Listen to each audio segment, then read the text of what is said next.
And then after October 7th, I said, okay, I think this is really our moment. I mean, we need to be responding and talking about these really, really profound core issues of identity and participation from the Haredi world, at this moment. Welcome to What Came After. I'm your host, Manya Marcus. On What Came After, we'll take a look at the many ways that people's lives changed on and after the brutal massacre in Israel on October 7th, 2023. We'll be speaking with people in Israel and around the world about how the devastating attack by Hamas has shifted, shaped, and changed them. To learn more about our podcast, please visit us at whatcameafter.com. I'm super honored to be here with my guest, Rabbi Ari Koretsky. Rabbi Koretsky, can you explain to us how many hats you wear and what they all are? Thank you. Well, first of all, great to be here. Fun to be on a podcast that's not my own. And we came to you, by the way. We're in Silver Spring right now. You did come to me, and we kind of met. I can't say we met in the middle, but I came to a location in Silver Spring that is nearby my house. Beautiful area. And you actually taught me about some new places that were like 5 minutes from my house that I never knew about. So wonderful. There you go. Sometimes it takes the outsider to illuminate what's right there. I always Google the best kosher food before I go anywhere. So anyway, hats, a lot of hats. Yeah. Well, my primary job, I'm talking professionally, is I work in outreach. So I run an organization called Maor Maryland, which is part of the Maor Campus Network, which in turn is part of Olami, which is kind of like this global umbrella sponsoring around 320 organizations worldwide, all in the young adult education outreach space.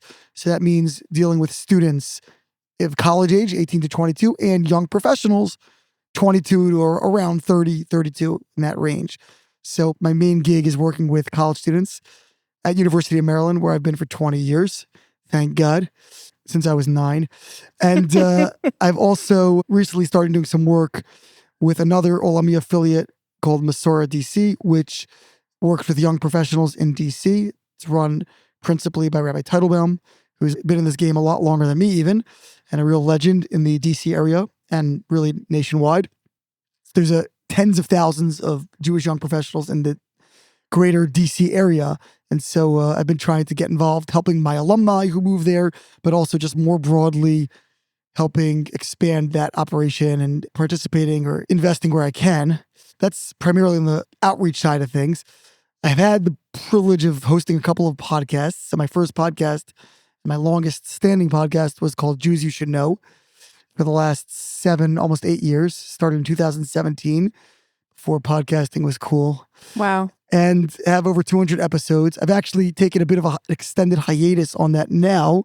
First of all, the space got really crowded. The kind of like interview the Jewish space figures. we're in right now. The space we're in right now, although I don't feel so crowded with you. But yeah, something about it, there's some other players they got in the game that came in with a lot of support behind them, and they did a great job, but it they kind of got really big really fast. And that was one reason that I stepped back, but also I moved into a different project called the Iyun podcast, which is much more niche, if you can get more niche than a niche Jewish community interview podcast, but it's even more niche. It's about the Haredi society and its relationship to the state of Israel and other general issues as relate to this kind of burgeoning population, mainly in Israel, but really around the world. And we did, for example, a 13-part series on Haredi ultra-Orthodox Jews and the army and that relationship and that evolving interplay, which is a very complicated topic and very charged topic, especially now. And I think is very, very important to address. Also, other aspects, sort of sociological analysis and some theological even treatment as well. So that's been just a big change of pace and different and fun. Again, much more niche, really kind of inside baseball. My previous podcast, Jews You Should Know, was pretty broad, meaning I didn't only interview Orthodox people. I didn't only interview the most well-known figures. I did interview some very famous people, but also people that no one ever heard of before, but from all different backgrounds. And so it was kind of broad in its appeal, at least within the general Jewish community. Whereas this particular podcast is really, I think, a little bit more geared towards people that have a stake in, again, inside baseball, kind of like Well, the politics listen, of the I mean, Jewish world. Yeah. I'm not in this community. I'm not in the Haredi community, but I have to say that even though you are spinning it as something that's extremely niche and maybe, sort of difficult for outsiders to understand, I've listened to several of them and I find them accessible. Okay, great. And I think that I want to say, especially now, that this issue of the Haredi community in the IDF and the draft is it's such a profound topic, Yeah. first of all in Israel, but now across the world because people are thinking about Israel so much. To me, it's been a really important source of information. And what I really want to start with is the fact that everything that I get about this issue of the Haredi community in Israel and the draft and how unresponsive they've really been to their call-ups since October 7th, almost everything that I hear about it is very negative, charged, tense, resentful, bitter. There's a lot of just negative emotions. And I'm talking everywhere from the secular community in and outside Israel to Orthodox people who are not Haredi, but live inside different streams of Orthodoxy.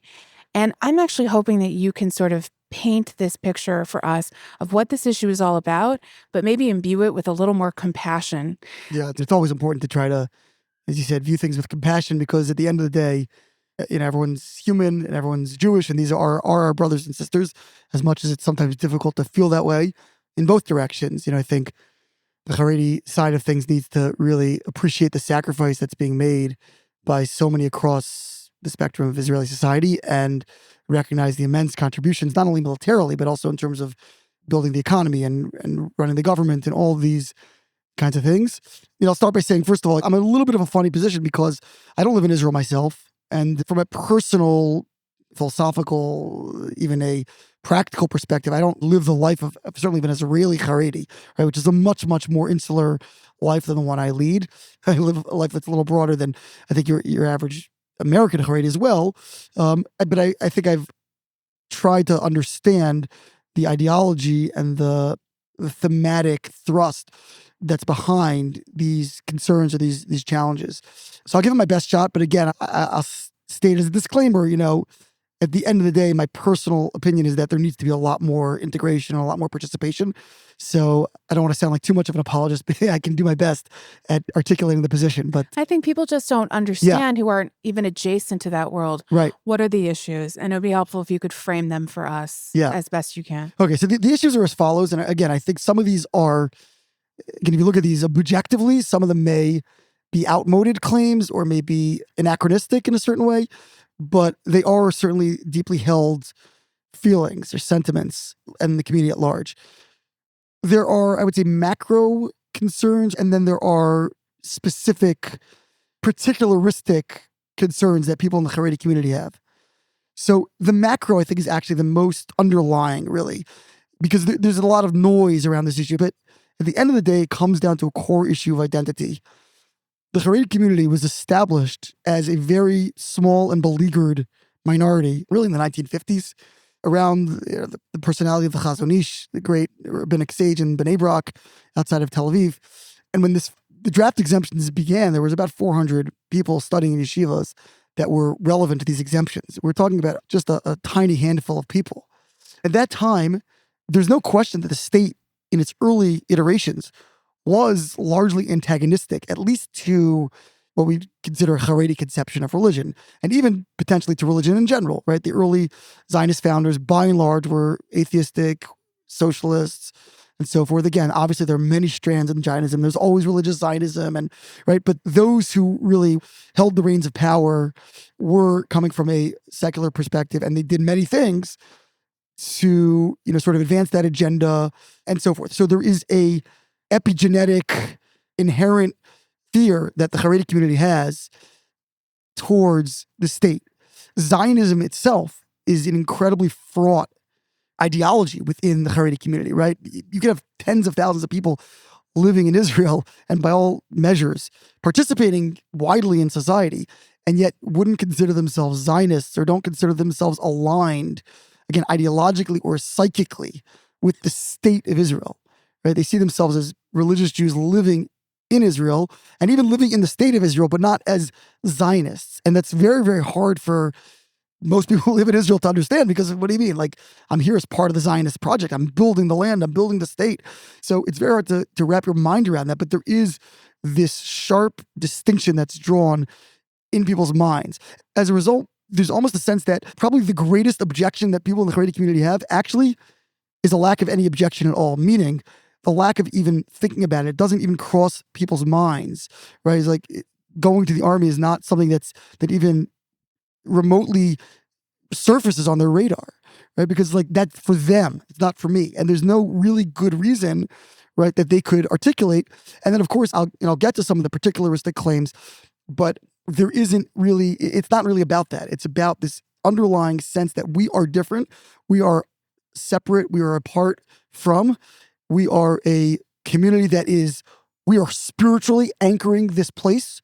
And this place doesn't have a leg to stand on without our spiritual force, without our Torah study, without our general allegiance to and fidelity to very strict observance of Torah and mitzvahs. And therefore, that's our role in this place. And we're not even involved in all that other stuff. Now, obviously, that gets very messy very quickly because you're talking about a community of well over 1 million people. You're talking about the reality, facts on the ground that this is a community deeply ensconced in a larger operation of the state, including having multiple parties that are in the Knesset, including parties that are in the majority in the coalition of the Knesset, right, and that hold ministries. And all. So I'm not saying it's a particularly compelling claim. I'm saying that this is a reflexive claim or sentiment. It's not a claim even, it's a sentiment. It's a sense of identity. It's a sense of being on behalf of many, many people in the Haredi. Now, if you would go to those same people and say, hey, can you help these other fellow Jews with donations for clothing or volunteering in some other way? They'll be the first and the most eager to volunteer. And you have to look no further than Zaka, which deals with the most gruesome tasks that any citizen could possibly have to undertake, or Hatzalah, which is has a large representation of Haredi Jews. And just for some people who don't know what Zaka and Hatzalah are, could you tell us what they are? So Zaka is an organization that, fortunately, it exists, but unfortunately, it has to exist in situations of disaster where people are killed, whether on a battlefield or in some sort of civilian disaster, a terrorist attack. They are there to clean up the remains. And according to Jewish law, burial is very, very sacred, and every scrap and morsel of the human body, human remains, must be buried to the best of anyone's ability. And so these are people literally, I don't want to be too graphic, but scraping blood and remains off the ground to prepare them for burial. And this is a Haredi organization, and it's staffed largely, maybe exclusively, but certainly predominantly by Haredi Jews, that if there's, God forbid, a terror attack, they're there moments afterwards, picking up the pieces, literally. They also go to places where natural disasters have occurred, right? Absolutely, yes. They'll go to natural disasters. I think they were there, in the Champlain Towers in Miami, in Surfside, Miami, and so forth. So that's a really remarkable organization.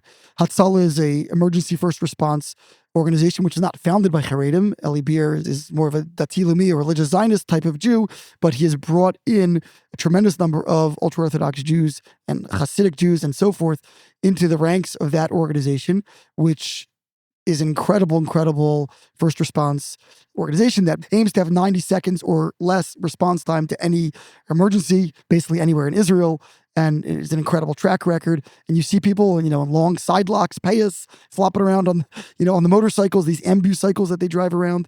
And so when it comes to civil service and it comes to volunteerism, and there are many, many other such organizations, Yad Eliezer, Yad Sarah, many others that are, social service agencies. So Haredi Jews are very much at the forefront because it's somehow those engagements don't seem to threaten the identity. The IDF, the army, again, this was a 13-part series, so forgive me for trying to cram this all in. The army has always functioned as the melting pot of Israeli society. And in as much as its express, or at least its implicit goal, is to homogenize Israelis into sort of this, this common culture, this common Israeli culture, that is precisely why Haredim don't want to be a part of that, right? In other words, if there wasn't sort of a cultural, quasi-coercive element to it, then maybe it would be more akin to these other social service agencies, maybe. But because it has that sort of, again, homogenizing and totalizing impact, it becomes very, very difficult for Haredim to see themselves submitting to that, again, when it's under the auspices of a state that they a priori view as either hostile or at the very least non-responsive to religious sensitivities and sensibilities. Let me pause you there go, for pause just away. 1 second. And I want to say again, I'm not in the community. I'm adjacent to it. I do see it. And it seems to me that there's a point here, right? I mean, I think that any kind of minority really functions in terms of its own preservation by having some insularity. And it's sort of like a vacuum allows for this, even though it's a much bigger minority than when the state was founded, from a lifestyle perspective, this is really a minority population. And I think that it would be more difficult to maintain this lifestyle were there to be much more exposure and were the insularity to erode.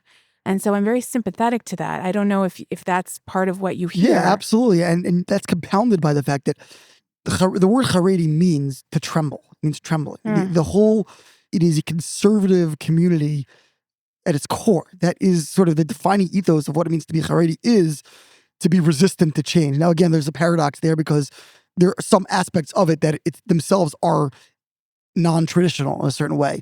The entire community at large engage in Torah study full time for years and years on end. That really isn't a traditional perspective if you want to be historical about it, right? Because that never existed in the history, just for purely economic reasons. But nonetheless, it sees itself as a very, very conservative community that changes and evolves glacially. It certainly changes and evolves, but not from external pressure, or at least not overt external pressure, and not with rapid speed. And that's extraordinarily frustrating to people who see this urgent need for change, who say we have tens of thousands of able-bodied young men, and we need this change now, right? And we need it to happen on our timetable and in our way. And that's doomed to fail, basically, that kind of a clash. So was this something that you were as passionate about prior to October 7th? How did October 7th sort of mingle with this interest of yours? Was there a new urgency? How did you feel? This question I ask myself in general, why do I care about this topic? Because again, I don't live in Israel, at least not yet. My wife's listening. I hope so. She knows we want to get there. She's pushing harder than anyone. But at least for right now, right? I don't really have like what's your horse in this game? Yeah, my horse in the game. Race, right? Yeah, and people look at me funny, like, why do you care that much? Like, why does this get you going so much? And the answer is ultimately, I don't know. There's something just in my kishkas, in my gut, that this topic just bothers me. I feel there's some kind of moral demand, something just tugs at me at a very deep soul level that I feel like this topic needs to be addressed. It needs to be, dealt with in some way. Well, let me speculate for a speculate second. away, which is please. that Psychoanalyze me, please. Of course. I'm not paying for this, but You exist as a translator between many, many kinds of Jews who are not Haredi and the Haredi world. I mean, that's kind of what kiruv is, right? Is you have to straddle multiple perspectives in order to be accessible to all walks of Jewish life. And it seems to me that when you're dealing with Jews who are not in this society, you can sort of understand their concerns, and you live in this liminal space, so it would matter to you. This failure of intersection in a part of the world that we all need, whether we know it or not. We need Israel. Yeah, that's a really interesting way of thinking about it. Yeah, it might be true. It might be true. I don't know, because the students that I deal with for the most part aren't necessarily worried about this particular kind of an issue. It's so removed from where their headspace is. But there's no question that, yes, my own internal sort of self identity is one of a translator and is one who can, make sense of the very perhaps insular or very deeply committed Jewish world to those outside its environs.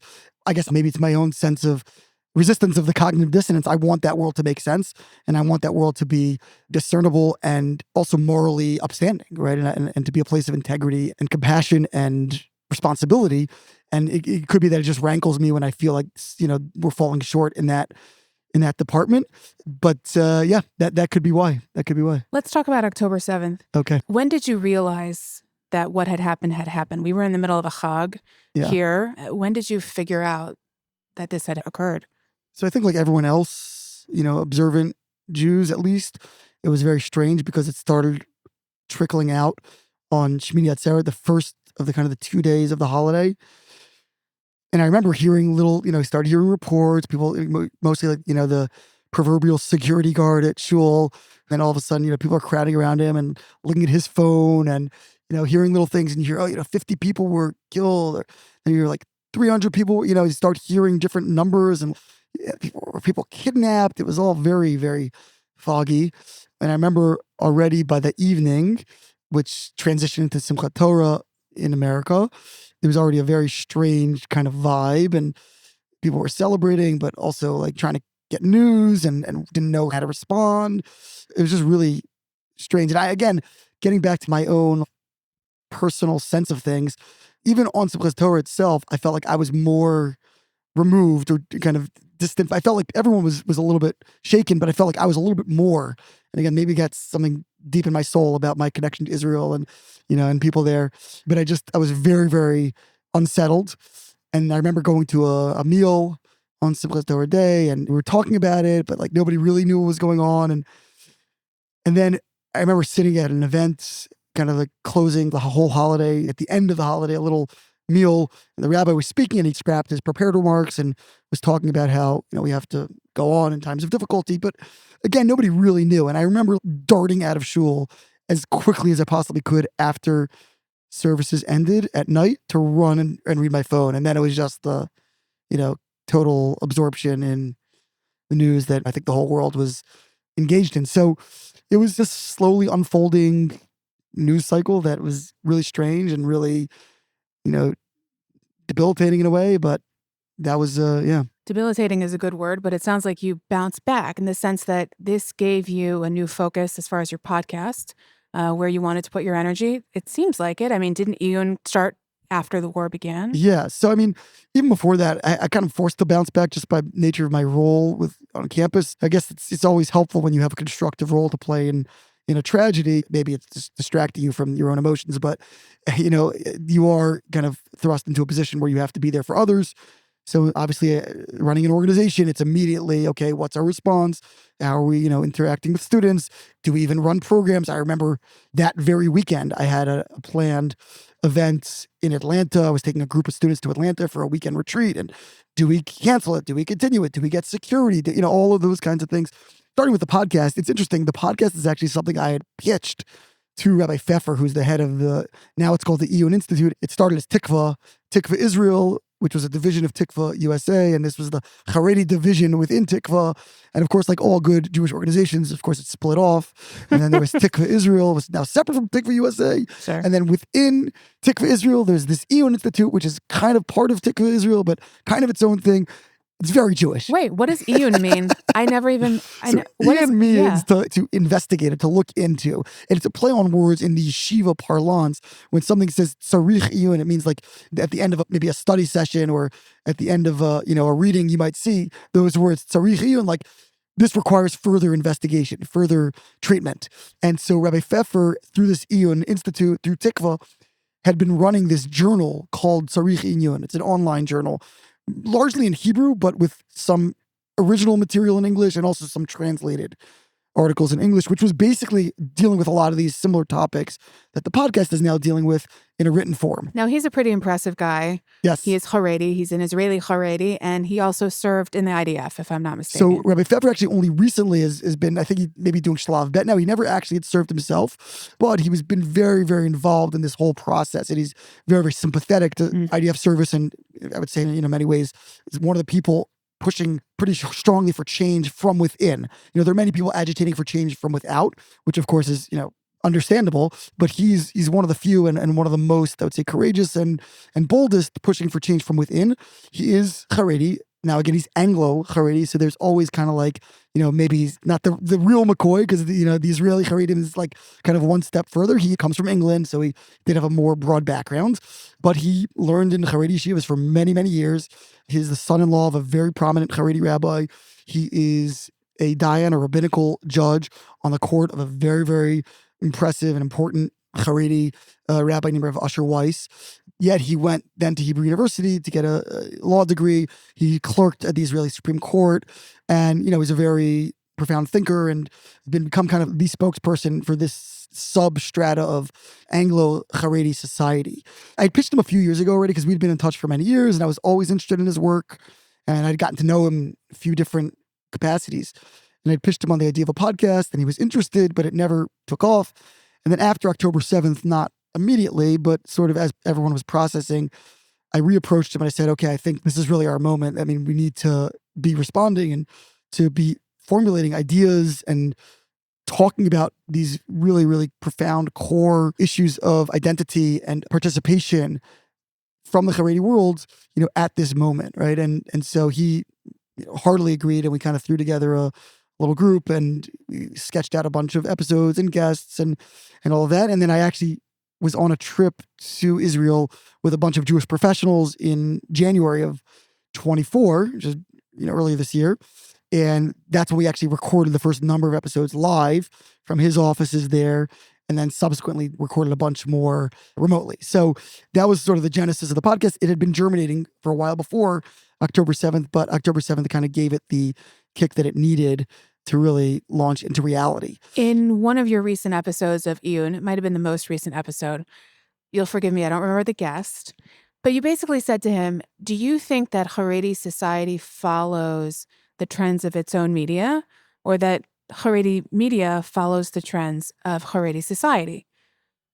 Let me ask you that about your podcast. Meaning, are you hoping that the Iyun podcast, in which you debate these issues and you center these issues, has the capacity to shift Haredi society on the issue of the draft from within? Is that a hope that you have? Such a good question. The guest there you're talking about is Jonathan Rosenblum, who's probably the preeminent columnist within the English-speaking Haredi world, and he himself is a pretty broad-minded person, I think, in the recesses of his own 4 cubits, as we say, Dalet Amos, as the Hebrew expression goes.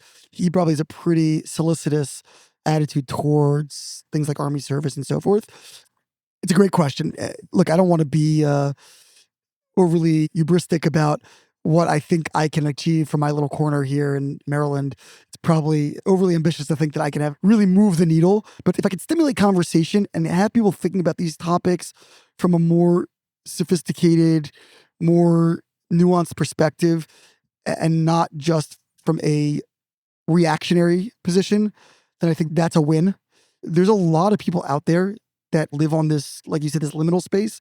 There's a lot of people that live in that space. There's a lot of people that love Torah-centered Judaism. They love the intensive life and the commitment and the passion and everything that's present in the more Haredi spaces. The rigor and the discipline. The rigor, the discipline, the thoroughness, all of that. The total commitment, the lack of compromise based on convenience or whim, which sometimes you do see in other communities.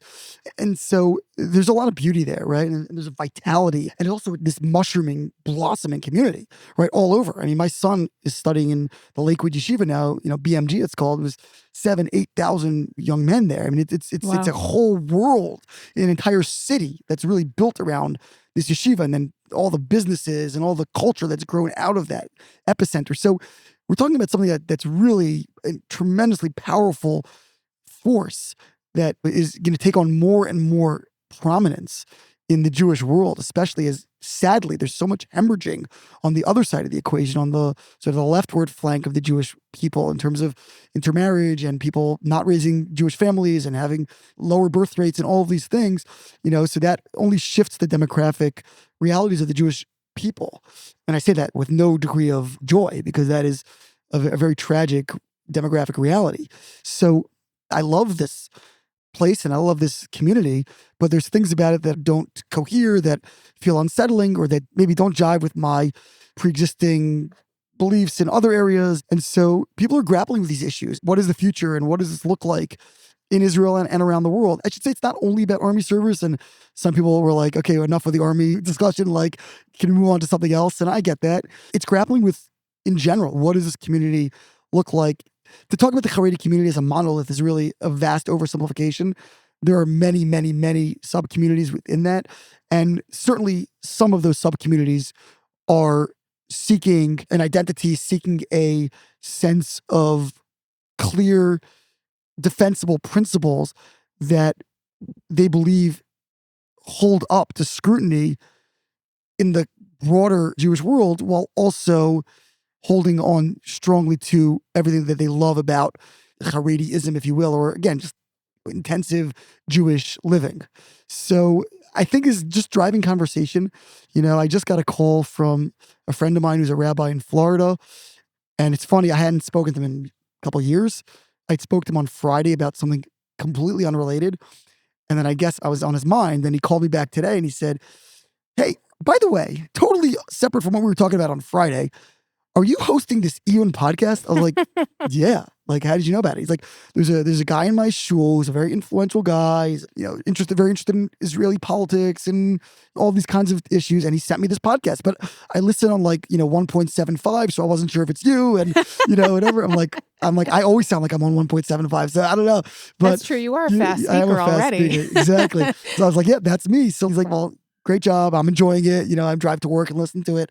So that's someone he's Haredi, but again, he's American Haredi, more of that hybrid identity that many Americans do have. And this other guy in his shul is, someone who's with influence and who probably contributes to a lot of these causes and thinks about these issues. And so, yeah, I think there's no sense that this podcast alone will have some sort of transformative impact, but it's a part of the conversation that's happening now.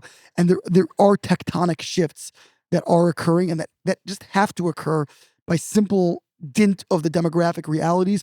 And keep in mind also, when you have a massive community, that automatically means you're going to have lots of different kinds of people, right? And you no longer can have this homogenous group because people themselves are different by nature. And so as the community grows, you're going to have different types of people with different types of needs, and more those people are going to start thinking about these issues and start wondering and questioning and forming new sub-communities. And it's a very, very dynamic process. And we like to think of communities in general, and especially conservative communities, as these very kind of top-down, orchestrated organisms, but they're really not, right? There really are these living, dynamic things that take on a life. And yes, there is an interplay with rabbinic authority and with community leaders. That's all a part of it, but it's always in dialogue with these things. There's realities on the ground, people's proclivities, economic shifts, in dialogue with tradition and rabbinic authority and all of those different factors.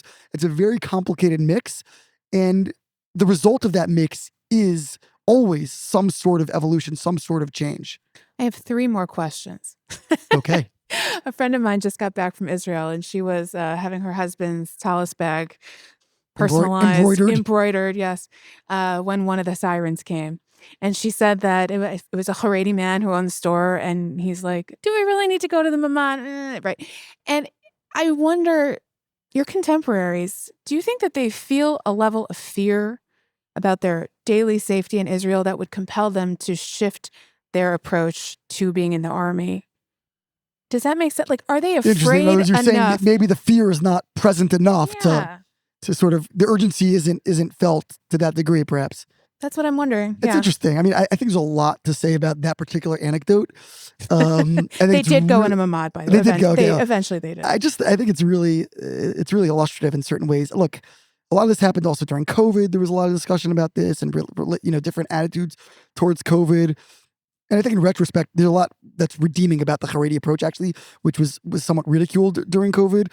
And actually looking back, I think a lot of people are more sympathetic to it, feeling, well, maybe there was some overreach and maybe there was, and again, I don't want to get, too into the political weeds on that, but it's really interesting to think about because I think that this has to do with the sort of separateness.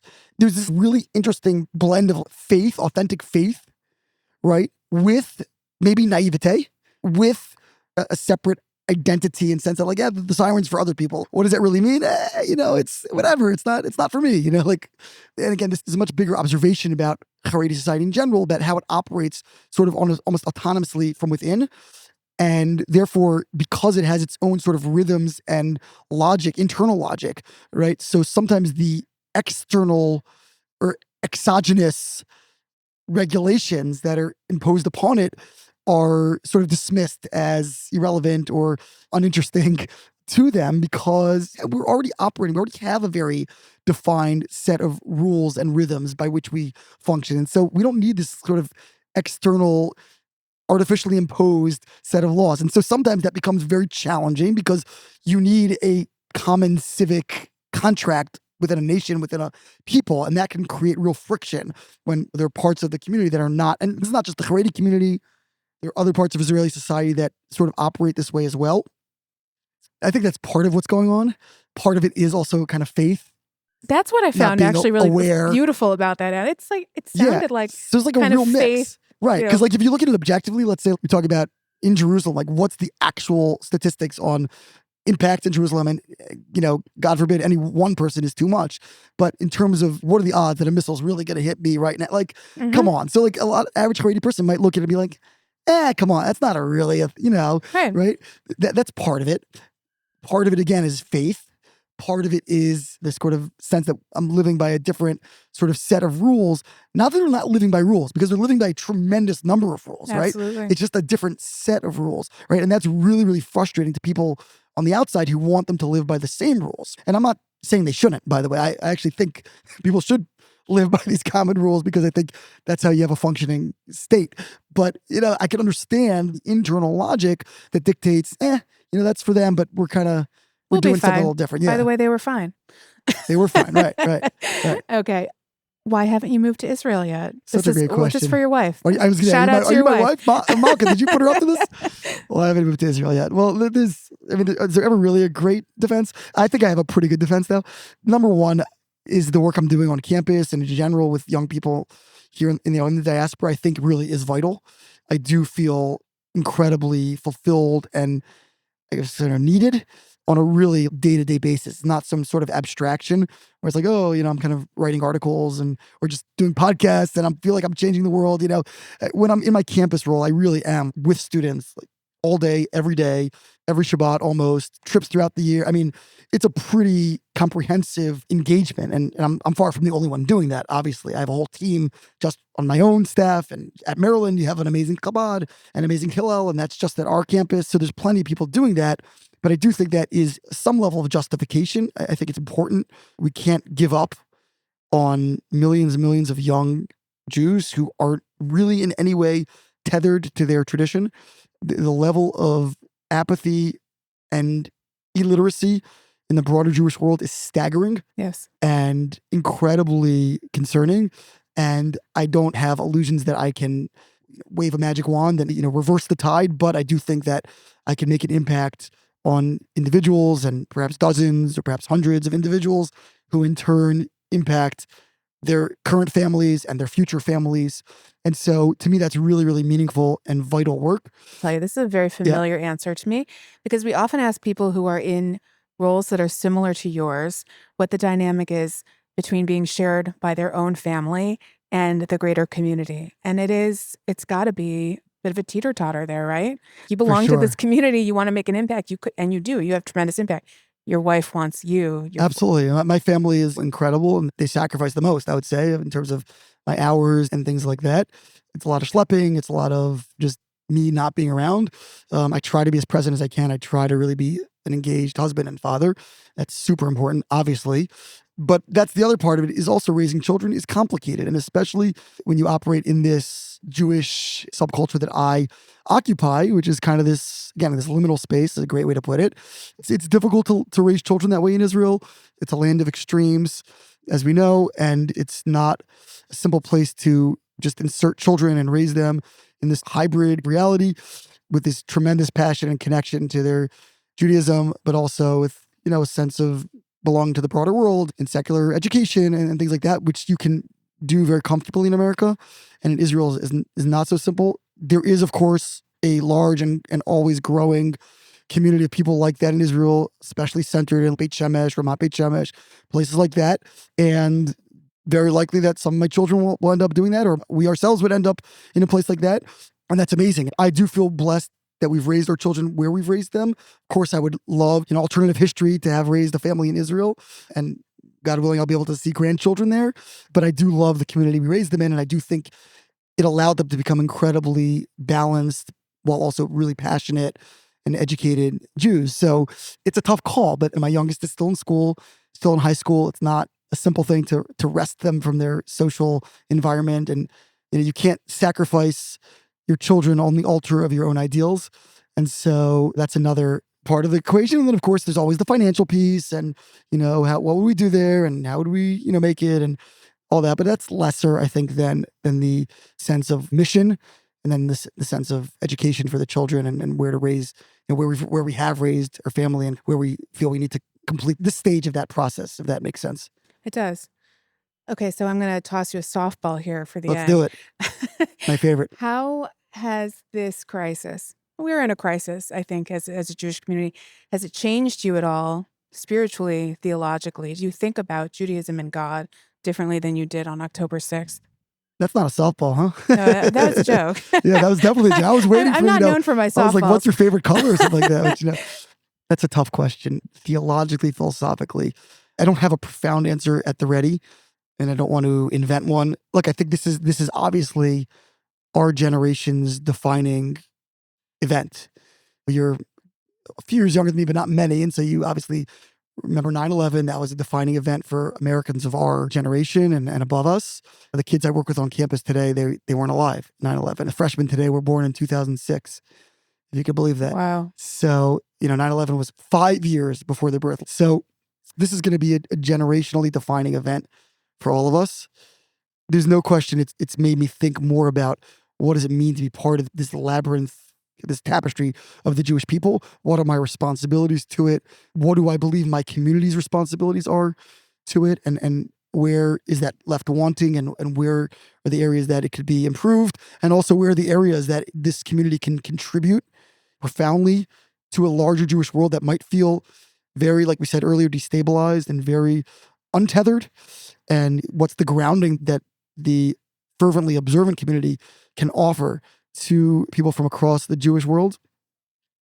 Theologically, I don't know. I can't say that I've grappled more with the questions of theodicy and good and evil. It's obviously wrenching beyond words to process each one of the tragedies. And I feel like I don't really process them because there's just too many and they come too quickly.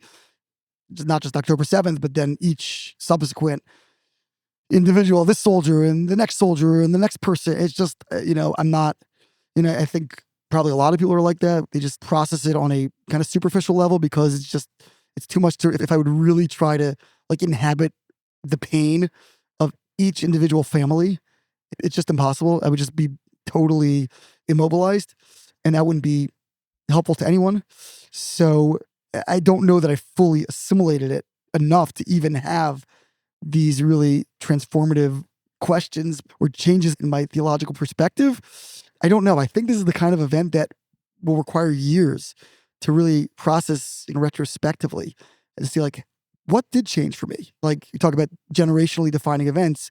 COVID was that as well for our generation or for young people today. And that also is the kind of event or period that I think will require years of retrospective analysis to understand what was its impact. In the moment, we can all give our armchair suggestions, but like you have to look 10, 20, 30 years down the road and say, this defined the generation. And I think this will be kind of the same thing on a theological, philosophical level. Like, let me look back in a few years and say, how was I shaped? Or what was I grappling with? Because right now we're just still so in the weeds and just dealing with and responding on a day-to-day level. I don't know we have the distance required yet to really evaluate what those changes have been or what those questions even were.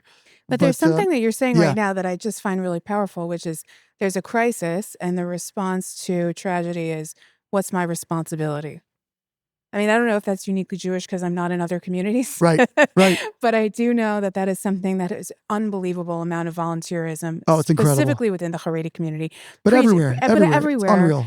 And to say, well, I don't know what this is theologically. Let's wait 10 years. But in this moment, there's a tragedy. What do I need to do? Yeah, that's one of my favorite Jewish ideas is that, the Hebrew word for why is lama, which we translate as why, but really it's conjugation of le ma, which means for what.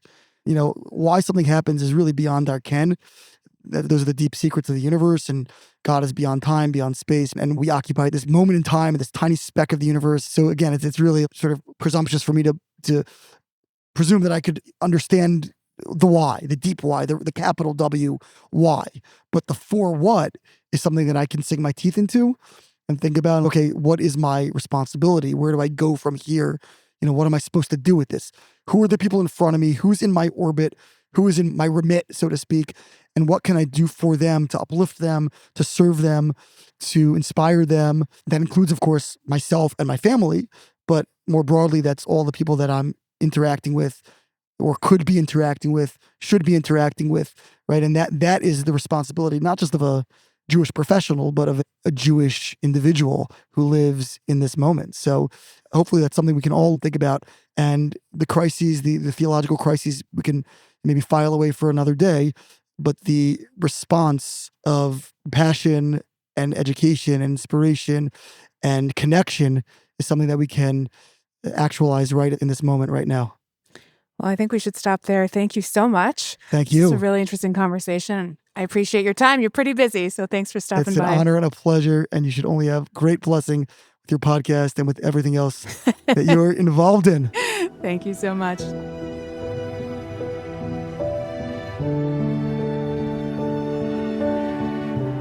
Thanks so much for listening. If you enjoyed this episode, please rate, review, and subscribe to What Came After wherever you get your podcasts. You can also find us online at whatcameafter.com.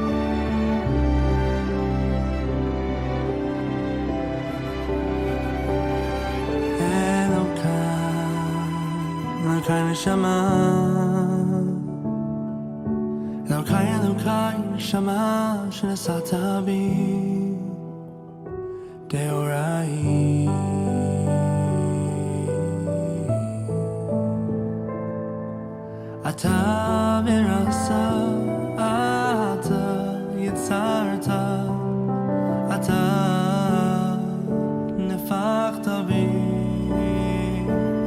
ואתה משמרה בקרבי, ואתה אסיר אתלה ממני.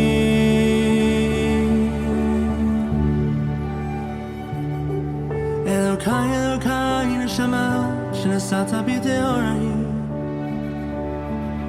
אלוקיי נשמה שנשאת בי טהורי, אתה ברסה, אתה יצרת, אתה נפחת בי, ואתה משמרה בקרבי, ואתה אסיר לתלה ממני, לחזיר בי לסלב, ואתה אסיר לתלה ממני, לחזיר בי לסלב.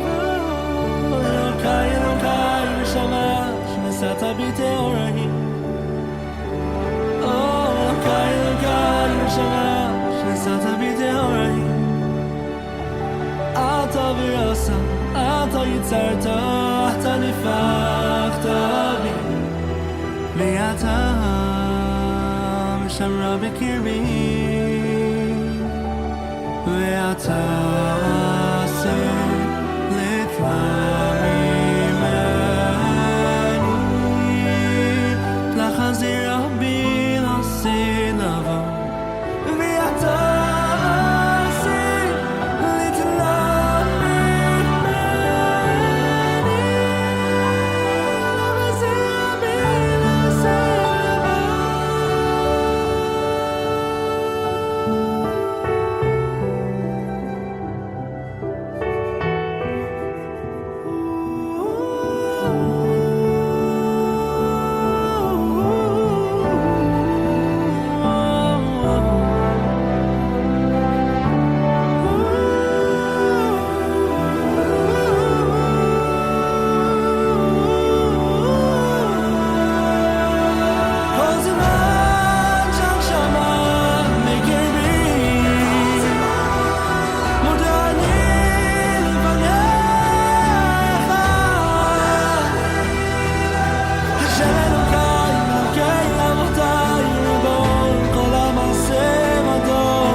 Summer